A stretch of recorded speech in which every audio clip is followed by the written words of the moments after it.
often the case, certainly when we're for tall items. So we're better off centering on the foot here, because there's more clay here. It's where the excess is when we throw, because that clay has to support the shape above it. So when we're centering, the best way to do it is to center on this pad. Use a needle, hold steady, just draw a simple orbit. As long as you've got a tiny base, you've now got two orbits that you can measure against each other. You can see that it's narrower here and thicker here. Can you all see that? Yep. So basically it means it's too far over this way. And you push it that way. Little adjustment, like so. And you draw it again. And you look at the orbits and adjust again. Until that's neatly on the middle. Alright? That's one way to do it. Another way you can do it is you can lightly hold, if you want to centre on a certain point or a shoulder of a pot, you can loosely hold your pin until the bit that's off orbit comes around and scratches. You do a series of little lines, you can see them there. Find where they start and finish, halfway point, push it back. It means that you're just catching the bit that's off orbit. So there's two different techniques that you can measure and get that in the middle. Alright? I wholeheartedly remember the first one. I use this technique when I can't jump centre things, okay? Certain things that I can't remember what. There comes a time I have to do that and just measure it. And as long as you're calm and don't lose your patience with it, you can do it. It is frustrating when you're measuring and things are coming off and you've got to recenter them and all sorts. But as I said, can you see how dry that is? It's drier than I'd like, but it's still just about okay to centre. Tap centering. Right, the theory. You can see that's off centre.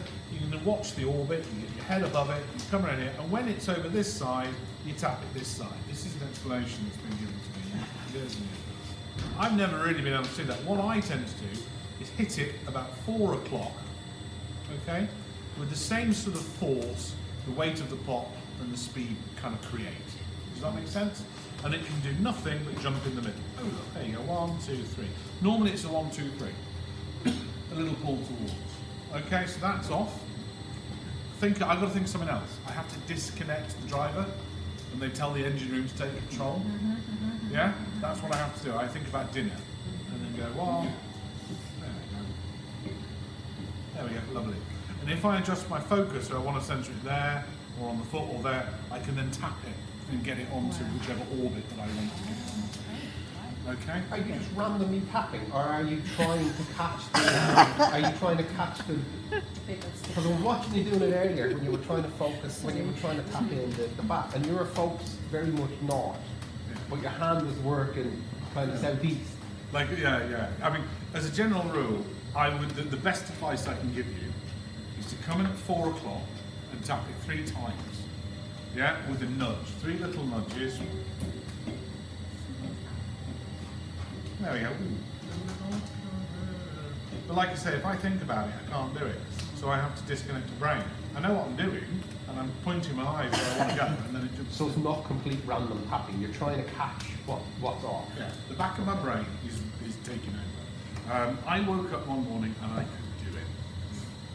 Okay?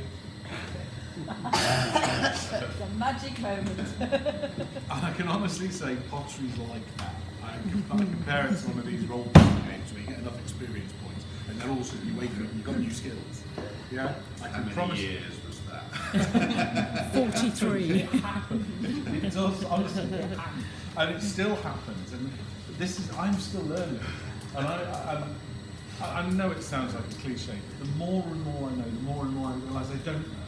Yeah. Or how little I know. And I love pottery. It is, just give up your job, become potters. Your life will be, it's just fantastic. It's just like all risky. See, the businessman in me is taking over now. You should be saying, no, don't do it. Well, it's true. You don't want too more many people. yeah. Exactly, no. It's a lovely thing to do. Such a very safe. It's a lovely thing to do. Right, now next, when we're looking at attaching, now I was saying the same thing. You can make specialist chucks, you can pop that on a little cone and centre it and all sorts of things. All great techniques. As again, when the pot's quite dry like this, you're going to create so much drag as we're cutting into it. We really need to make sure it's fixed. So I always favour attaching the clay. I have a bag of reclay porcelain that I just keep soft, and I just reuse that. As long as the clay's not too sticky, yeah, you don't want it, otherwise it's going to make a right mess on the wall. All right, you can then attach it, and you can probably fit it ideally at these things that people do. You know, when you say to me, well, how far in do you know how far down in have you gone, before I go through the bottom? And well, I'm going to say, well, what you do, if you attach it with 3 wads, you can take away one of them, take the pot off, and go, yes, I'll take a bit more. Slide it back in and put it on. I mean, you're just not going to do it. Like, nobody does it. One person in 25 years has done that. Okay? Right? Because you've got it on centre. There's no way you're taking that off. Right? You will go through the bottom. Yeah. All right? Rather than take it off and have to go through it. All right? So, what you're better off doing is once you've got it on centre, that's it. Occasionally, if you pick stuff up and put it down, if I don't think about it, I've got a really good audio book, you just put things in the middle. It's quite nice. Anyway, hold it from one edge. When you push the clay on, make sure you're pushing it down onto the wheel head, not at the rim, because you can damage rims if they're quite fine. I also much prefer to seal it all the way around. Do you see? Yeah. Now look, it's created a seal. Rather Are they than coming having off, like is it? 4 bits or 3 bits around the side and one of them goes bing. Bing! Exactly. You see? And you don't wet the edge of the pot before you put it down? If I'm feeling fancy, I could dip my finger in the water. Yeah. Yeah, put the pot on. Yeah, I could just keep it attached to the wheel head with the pressure of my finger. Yeah. Or a little lid, the pot, the food safe lid, the pot there. A little one of those under the finger gives you a lovely little rotating disc. Yeah? And also, right, and that would do you lot no good. Right? It just made me look, yeah, look at this. Okay? This is a try and test it. And do I turn this way myself? Yes, I do. Okay? I have a griffin grip. I can tap do all these things. Do you know what? Bit of clay, attaches to the wheel, it's fixed.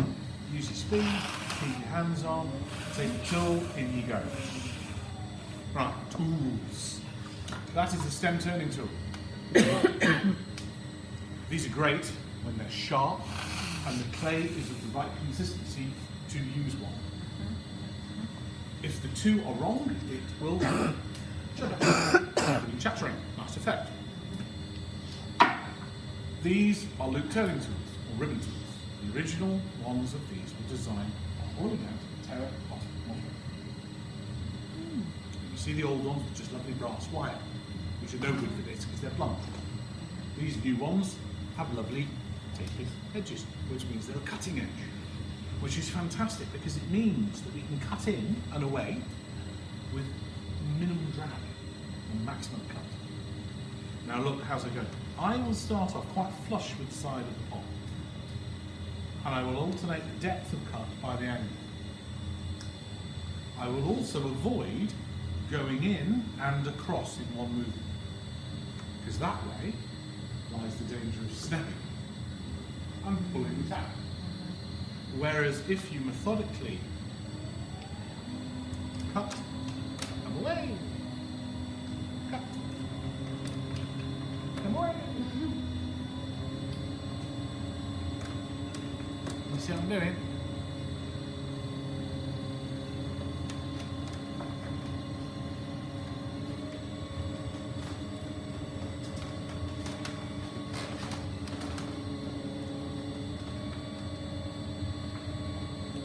I'm looking at the width. I want a finger's width between the wall because I want that foot to be the handle of the drinking vessel.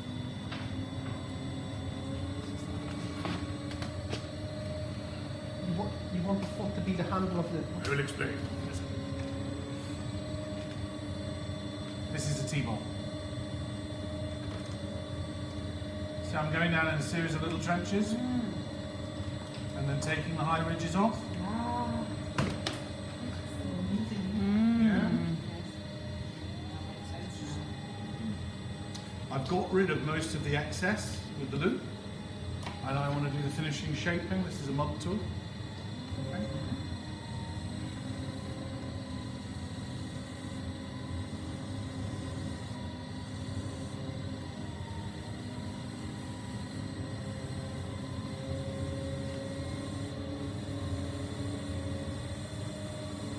You see how I'm confident I can use the speed? It's fixed to the wheel head. Keeping my fingers here as an insurance policy. Love the curve on this tool. It gives me a lovely little point which marks the centre point. Yeah? And the rotated pot. Really like that. Now you don't want sharp edges. Sharp edges in stoneware clay can be sharp and they will chip. So, and this clay is very dry. Can you see these edges? Yeah, you don't want that. Just take them off. Just use the edge of the tool. Take that off a little bit. This foot's got a glaze trap. Can you see the indented bit? It means if you get a runny glaze and it hits a trench, then it can help transfer the worst around the edges. This foot here is the only part of the pot that's unglazed. So it would be a good idea to burnish it.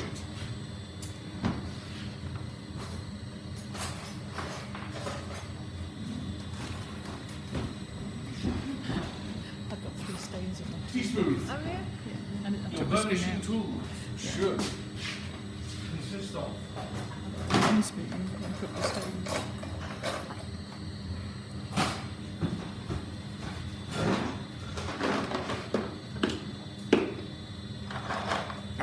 thought I'd lost it. Marble. Well,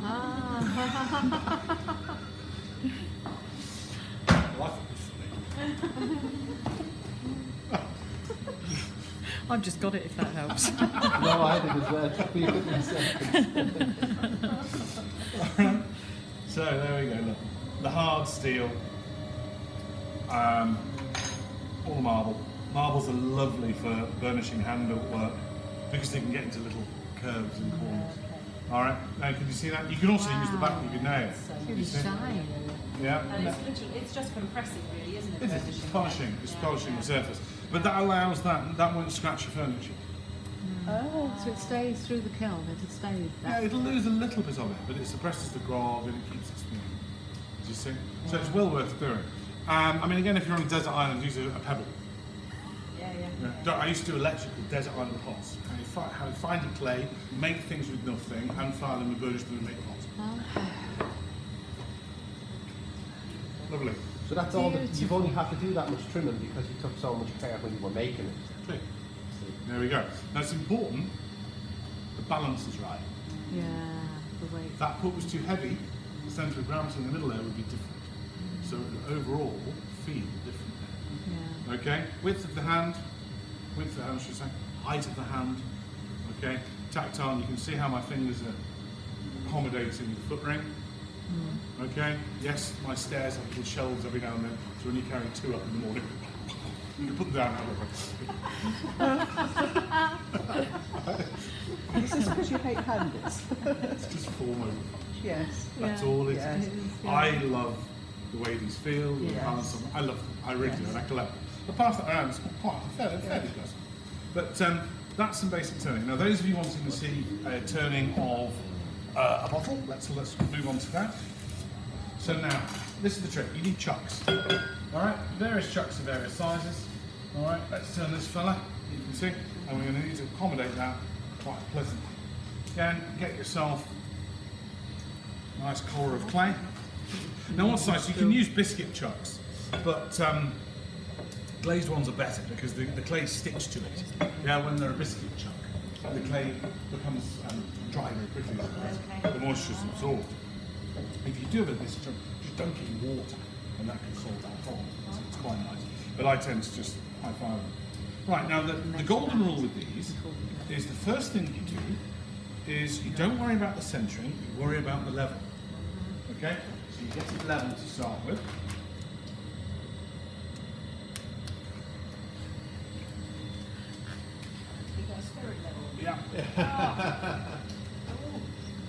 All right.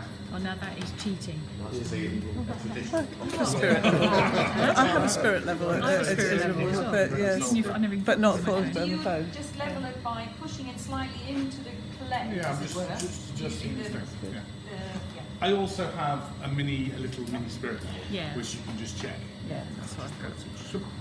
That's easy, but that is quite nifty. So just pop that on, and now we sense the whole thing. Okay? We treat it as the one part. So head over the top, and what happens with these is that as you're making them, you tend to get a little twist here. So the foot is not necessarily the best place to centre it. It's usually about here. So my eye is focusing on here and the belly. Whoa. Oh, come on. It's quite tall.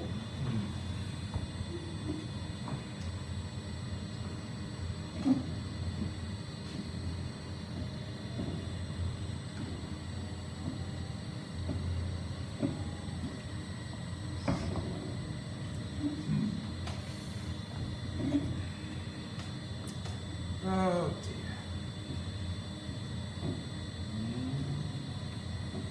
Ah. There we go.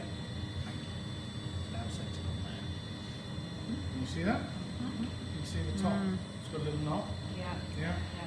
So one of the beauties of tap centering is you find the true centre between the different orbits. Okay? You can learn how to do it. Honestly, if you can't sleep, get up, get a jam jar or something, pop it on the wheel, and sit there tapping away. Paintresses, sorry? At what point do you hit it? Do you let them 4 o'clock, 1, 2, 3. You're going to look like you're having a breakdown if you did that. No, The but wife end up with a or breakdown, husband gets out of bed at 3 in the morning and you were just sat there and agreeing. You're going to be committed. Yeah, to somewhere. Paintresses have learned to do it. Yeah, if you think about the gold banding on, say, bone china, comes down the conveyor belt, decorates the banding rail, off it comes, tap, tap, tap, gold, off, and that's how they do it. You can learn how to do it. It's a skill. And if you can learn how to do it, it is, without a doubt, probably the most useful tool in the potter's tool. Yeah, probably after that it's the claw grip. I'd say. I learned that today. Good. Very useful. Now then, you've just shown me going methodically in. This is crucial when we come to do this. Because look at the height of this. Yeah. If I pull it off centre, I'm going to be swearing and I'm going to have to re-centre it, and, and do it again and again and again and keep adjusting. How else do you think I learned how to tap centre? Yeah, trial and error. Just years of having to sit there with a needle. You see? Now I want to take this into a good width. Okay? So there's a tiny little bit of a wobble on the foot there. Are you working with that and leaving it in it, or are you trying I'm to get taking it it out. I'm locking the tools as it swings around in orbit, it's taking that off. See, I'm just integrating it with the shape. Yeah, so we're following that. And I'm just getting the foot to a width that I'm happy with. I haven't seen the neck, but ideally I don't want it any narrower than the width of the neck. Does that make sense? Possibly the same size, possibly a little bit larger. That's the idea. So again with this, I'm going to put a little angle on it. 2 angles, 1, 2. You see my fingers on the top here. It's a little downward pressure. I mean, my hands are like old leather. You'll see, it is a good idea. I've seen on the internet lots of little bearings and all sorts of lovely little spinning things that people, little spinning discs. I've been meaning to get one actually. But, I'll probably get one little size and then just go back to doing it. There we go. Can you see I'm taking off the weight, bringing that in. We'll start to integrate it into the form. Now again, I don't want to take too much off because we've got that lovely, this lovely throwing, slip and slurry on it. So I just want to integrate it to this point, and I want to basically make sure it's blended nicely. When you lower the tool and you come into a different orbit that's possibly off center, loosen your grip on the tool. Yeah. So I'm riding the orbit, and as I come to the more, I firm up. Does that make sense? Yeah? and it's a way of integrating the two shapes. Okay? Little bit of speed, little bit of speed does help. That's quite nice little flared out foot. What will also be nice is this double foot will echo the device on the rim. Yeah, the double curved rim. So this is the danger point.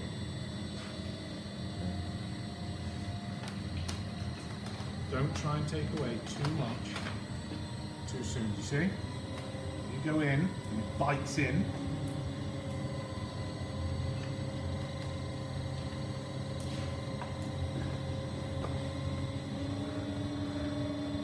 You see?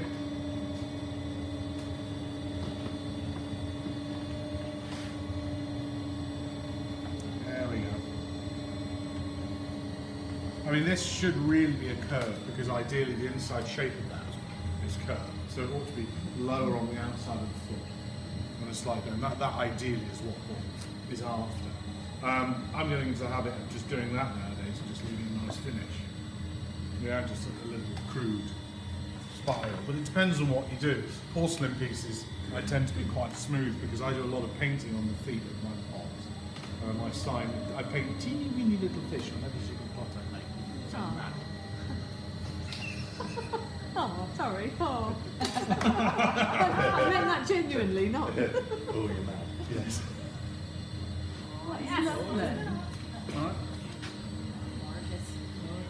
So that's it. See, one day, stop me having to stamp it. That's the idea. Risky on a kiln shop. No, as long as there's enough clearance. As long as there's enough clearance with foot and blade. There we go. So that's quite pleasant. Not a bad pot actually. Proportionate. You see the width of the foot. Yeah. Sort of contained. Mirrors it, doesn't it? Yeah, So will like you said. put a glaze on that that will accentuate the slip? Make Yeah, it I drip could more? do. I suspect I'll take that home and it'll get painted with Yeah. fish. And it'll go in the wood kiln with a Chino glaze on it. And then it'll catch a bit of fly ash and cook here. It'll do some interesting things. We'll see. Or I might fire it on some shells like that. It'd be nice to see what you do with it actually. You should, I don't know. Yeah, do you have a Instagram it. Facebook page or Well, something? we should. Yeah, I do. If you want to follow me on Instagram and Facebook, social media. Yeah. Yes. But yeah, absolutely. I like the idea of leaving the slip like that. Yeah. It's really nice. It is lovely. I mean, it's very much. It comes in its own when you're using white clay, white earthenware, or porcelain, and it really shows up. It's beautiful. It's Yeah. really beautiful. So that's basic. Sorry, actually, it's quite nice. You've seen a basic turn, and you've seen a more advanced turn. Right, now we've got something with a lip, haven't we? Yeah. Ah.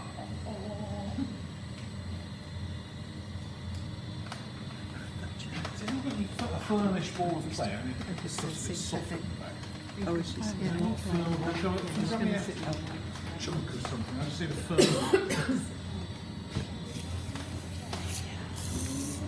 Sorry? Just need a firm chunk of clay. So, something around here. Sorry, guys.